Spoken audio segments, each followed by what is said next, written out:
It's my feel-good breakfast show. Call us on your cell phone. Culinary Hotline bling. That can only mean Oh, one you know what thing. time of the week it is, baby. My favorite time of the week where you can give us a call on 021 4309881. It's time for the Culinary Hotline bling. Sing, sing, sing. We take your culinary conundrums. Angie Boyd, Peter Ayew here. Fantastic to see you. Good to see you. Always excited. Should we just take on our very first call already? Because I'm sure he's rearing to go. Russell from Kimberley is on the line. Good morning, Russell. Good morning, how are you? Oh, very good. How's Kimberley? Is it cold there? I feel like the northern part of the country today, is very cold today. freezing. Oh, my goodness. Okay, so what is your culinary conundrum, Russell? What's the easiest way to make a vegan chocolate cake or muffin? Oh, how to make a vegan chocolate cake or muffin. Is that even possible? It certainly is. Okay, Russell, here we go. Hope you're watching from home. What are we doing here? Okay, so very simply, when you're doing a vegan version of a recipe, you need to replace a couple of the things. So your eggs you can't have because obviously that's not vegan. Yes. So eggs, any dairy needs to be replaced. So you can't have butter, you can't have yogurt, you can't have milk, all of that jazz. So it's pretty straightforward. You've got your dry ingredients, and this is a nice quick mix recipe. So flour, you've got some sugar. Doesn't mean it's necessarily any healthier for you because it's got the sugar in it. Then you've got some cocoa powder. Could you substitute the sugar with something healthier? To be perfectly honest, and this is my honest personal opinion, the sugar is not that bad for you if you do it in moderation. Okay. The other options are not necessarily any better for you either. All right, so just And make sure then- you spend a lot more hours in the gym. That. And don't have too much of it. Okay, we've got some raising agent, and then this is the key ingredient for me in my particular recipe, which is soya flour. Not soy milk powder, but soya flour. Okay. So it's got the protein and it is your egg replacer. You could use mashed banana, you could add some avocado, you could do flax That's where I would have seeds as gone. well. So you can add those as well. It helps to The stabilize. problem with those, they're going to flavour it quite a bit, aren't they? Oh, of course. They can, yeah, they can do. Yeah. So, but I mean, that's So this is probably it's your pretty more neutral. like neutral. Yeah. Okay, okay, And then we need to, instead of your butter or even margarine you can't use, you need to have an oil. I found out, to my disappointment, that baking with butter and baking with margarine has two very different results. Yeah, The other day, it my does. cookies were a flop. Yeah, it does. And That's baking fine. with oil also has a different result. If you're very fanatical about the oils, you have seed oil, you could just use olive oil in this. Because it's a chocolate recipe, you can get away with the olive oil because the chocolate and the olive oil will sort of Strong match. enough, yeah. Strong enough. Dry ingredients And then get you into just mix there. the two together, and that is that. All right, get it into your Get it into your tin and bake it at about 180. Whoopsie. lovely stuff. I'm really good at making those. And that is your recipe. All right, fantastic stuff. Let's quickly go on to our next question. From Iketeng on Facebook says, it's my birthday today. Happy birthday! Happy So I want birthday. to make chicken curry. Must I use fresh milk? Is that what we have right now? No, That's a completely This is a different. completely But let's give her advice on this. Must I Okay. use fresh milk or buttermilk in order to Okay. make a chicken curry? How about that? definitely not milk. I would do like a butter chicken. I'd either use yogurt or buttermilk, but definitely not milk. Milk's not going to give you the same effect. And it might curdle as Yeah. well. Yeah, because you need to be nice and thick and creamy. Yeah, and normally what you do is you take your whole peeled tomato, blitz it, add your yogurt or buttermilk to that, and then you layer it all over your chicken and you let it sit like that for maybe two hours to, or even overnight. Yeah. But so that sort of marinated in the yogurt or the buttermilk, but definitely not milk. You could use coconut milk. Yeah. There we go. If you want to try something different, almond milk maybe. Almond milk, maybe. Not really. You're I'm really reaching, going to get the I'm same reaching. thickness. Yeah. Okay. Well, there you go, Iketeng. Hopefully that helps your culinary conundrum. We'll keep our lines open. 0214309881. We'll be back with a culinary hotline bling. Sing, sing, sing. It's my feel-good breakfast show. All right, we're back in the kitchen again with Peter and Angie. We're talking culinary hotline bling. Ding, sing, ding, sing. All right, yes. Was that Riding that better? wave. That was a lot better. I felt your energy. It was in there, Peter. All right, that number 0214309881. Let's quickly catch on to our next question that came from Yanga, who caught up with us on Facebook. And he says, how do I make steak tartare? That's fancy, Yanga. Very fancy. Yeah. Who are you trying to treat? All right, let's get into it. Okay, quick and simple. What we've done, we've taken a piece of filet, we've rinsed it, we then put some salt on either side, wrapped it in some cling wrap, put it in the fridge for an hour. Filet, can you use any other piece of... No, you must remember this is something very soft and you want it to almost melt in your mouth. Cool. Okay, please don't use mincemeat. You need to buy a full, because mincemeat's got all parts of the animal. Marino, Peter, And when you fats come from and- Kasi, you need to sometimes use the budget. Man. Not when you're making tartare. Okay. So what we've done, so don't leave it longer than an hour, otherwise you're going to cure the meat. Then you take it out the fridge and wash it again and pat it dry. And the reason we do that is so that the liquids actually stay into the meat. Okay, so you don't have the blood going all over. Okay. So that's what we've done. So this has been chopped up with a knife, not through a mincer. You don't want it to be mushy. You want it to be nice little chunks, okay? We take some beautiful red onion that you guys have chopped nicely for me. So we're Thank going to you, pop that in. Stefani. So Steph's an absolute gem. Some gherkin, some capers. And the important thing about anything in a brine, make sure you rinse it first to take away that brine flavor. A lot of people say, oh, I don't like capers because they taste in the brine as opposed to the actual caper. That is something that people need to understand. Some parsley into that, a little bit of red wine vinegar. Alrighty. Okay, a little bit of olive oil. I like how you're not scared to really get involved with your food, Peter. Your hands are just in there. You know, I can't tell you, like and around the world, they've moved away from using gloves because it's actually less hygienic to use gloves than actually touching with your hand. Wow. So, you know, if you're worried about the chef touching your food, then you shouldn't eat out. Okay, last thing now, we're going to put some salt and pepper. They do wash their hands. Believe it or not, we do wash our hands. Here we go. Bit So of salt and pepper. Now I'm going to just pop it into here. Yeah. Thank you. That looks like it was very easy. Obviously, a lot of mise en place beforehand just to make sure that all the That's a big ingredients are word. ready. Explain what Wait, mise en place? mise en place, the culinary term referring to preparation before Sure. actual execution. That is impressive. That is so impressive. Hey? Now Merci beaucoup. Now what we're going to do is we're going to make it look fancy. Oh, First, look at this now. What we need to do is make a little indent Yes? on the top. So, Yanga, this is how you serve your steak tartare Okay, that's how we're after going to you've serve made it. You're going to drive the woman crazy. You know?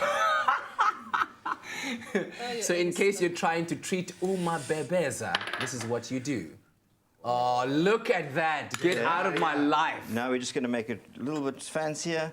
Some slices of Marlboro toast. Squeeze of lemon. Peter, just laying it on thick with the game. Okay, a little bit more He parsley. loves this part. And lastly, a little bit of olive oil, just to give it that beautiful... Just look at that. Peter, I am. Masterclass. Masterclass on steak tartare. Thank you very much for that awesome question, Yanga, and I hope that that has certainly inspired you. We'll be right back talking about something very, very cool that the two of you are doing. But of course, keep calling us on 0214309881 for the Culinary Hotline. Bling! Ting, ting, ting! It's my feel-good breakfast show. Call us on your cell phone. Culinary Hotline Bling! That Yes, can call only us on mean your one cell thing. phone or your landline, wherever you can call us on 0214309881. The Culinary Hotline Bling! Ting, ting, ting is with you always. That was creepy, wasn't That it? was very creepy. Pete and Angie are here. We take some of your interesting questions, including this one from Marina, who said, how do I make my homemade mayonnaise? I don't know how you make yours, but this is how we make ours. This is how we make ours. Cool. So I'm going to chat while Ange does the work. Okay. You know. So what we've done is we've taken 2 egg yolks. Okay. Whisked it up nicely. Then we're going to take about a teaspoon of Dijon mustard. Alrighty. Okay. So not too strong. You don't want English mustard because it's going to be too pungent. Okay. So your mustard is the emulsifier. It helps with adding that oil. The emulsifier. Here we Yeah. go. The important thing now is that we add the oil very slowly. Okay. If you don't do that, it's going to split. Okay, and once it's split, you can't get it back together again. You can. But you don't want to try, it's going to be too arduous. You can. A little bit of hot water and a hand blender always brings a lot of things Hand back together. blenders fix everything. You know those like Okay. wish. Yeah. Yes, yes, yes. Wishy wishy. That's a new term for a hand blender. Sorry, sir. Do you have a wishy wishy in your shop? And basically, you just keep going now. All right. Yeah, and this is. It's going to take us a while. And then obviously salt and pepper to So flavor, right? yeah, and then lastly, when the consistency is right, Nice and a thick. little bit of vinegar and a squeeze of lemon, salt and pepper to taste. But that's pretty much. That's all you and you need. just do it as But slow as you want, slowly, and that's what's slowly. going to make a good match. Despacito, despacito. Why I was rushing is because we got a call on the line. Vanessa, I believe, is on the line. Good morning, Vanessa. Morning, Kat and Peter. How are you? Ah, so good, so good. I love the smile in your voice at this time of the morning. What's your Thank you. culinary conundrum? Thank you. Listen, it's my daughter's 30th birthday on Saturday, and I'd like to make a panna cotta for her. Okay. Now the thing is, I've got the gelatine that is it looks like brown sugar. It's not the see-through gelatine. How many of these gelatines, the granulated one, okay, do I use to make 8 panna cottas, please? Caught me on this. 8 panna cottas, how many of the granulated gelatines do you use? Is there maybe a proportion to say so many per one, and then obviously you can just multiply it from there, right? Yeah, so I would go with 1 sachet for about a 500 ml recipe. So whatever your cream and milk ratio is, obviously everyone has their own recipe. I've got mine. You can always look it up, and I could send it to you or what have you. But about 1 sachet per 500 ml. What is the size of the sachet? It's a 10-gram sachet or a 15 ml sachet. All right. And then just sort of increase it from there. So to make 8 panna cottas, you're looking at about a 125 ml cup or portion per panna cotta. Yeah. So you're going to need to double that then. All right. Does that make sense, Vanessa? Is that helpful? Yeah, this is a surprise. I've never made it, so I want to make it that it turns out decent, because I am known as a good cook by them, so I don't know, mess I would highly recommend to practice it first before you make it for the birthday. Thank you. Have a lovely day, and thanks for the help, Angie, and you, Kat, and Peter. Thanks so much. Thank you, thank you. Vanessa, you've just made my morning. Thank you so much. We'll keep those lines open on 0214309881 for the Culinary Hotline. Bling! Ting, ting, ting! It's my feel-good breakfast show. Well, I can tell you, Leanne, that Peter was particularly excited about one of those items, and he might be trying it out in his wardrobe. Listen, a very, very cool thing that I just found out. Peter and Angie own a cooking school, and they're making it possible for you out there, if you're very passionate about the culinary arts, to get a bursary right from the school and learn how to cook. Yep, and it's not a cooking school, it's a chef school. Chef just school. to correct. Excuse me! Chop it off! Chop it off! How dare you! Yeah, so we've every year we give away a bursary, which is for the first year, which is a 12-month course, and they get an advanced certificate in food, patisserie, and wine appreciation. And basically, we pay for it ourselves, so we put the students through. Wow. And all they need to do is they onto our website. They need to motivate it by... Yeah, you need a letter of motivation as to why you're so keen and passionate and want to become a chef. 200 words, not more than that. And then your idea of a 3-course menu. Okay. And then what will happen, we then choose 10 people. They then come to our kitchens. They have a cook-off out of a mystery basket, but nothing like very simple, not to trick anyone. It's all about the passion at the end. But we bring in external judges, so we're not the people who judge it, and they then decide who's the student who gets it, and they get a free year's education. Sounds like a great opportunity. inclusive. The details are on your screen right now, should you be interested. But we do have another caller for our culinary hotline playing. Ting, ting, ting! Hello. Colleen, good morning to you. Good morning, Kat. How are the zingers doing in the studio this morning? Everyone is doing fantastic. There's a lot of ting going on. What's your culinary conundrum, Colleen? My question is, I'm looking for a sugar alternative when I make my vegan meringues. Ooh, making vegan meringues, and we're trying to find a sugar alternative. Thank you for that very challenging question, Colleen, because I can already see the quizzical looks on our chefs' faces. I'm going to leave that. I'll let Angie It's a tricky answer. business. Look, I'm not 100% au fait with the whole vegan meringue thing, but what I do know about meringues is that they need sugar. And to try and substitute something else isn't going to give you that same result. So your meringue, it's all about the crispness of a meringue. And without the sugar, it's not going to happen. Have you made the meringue before?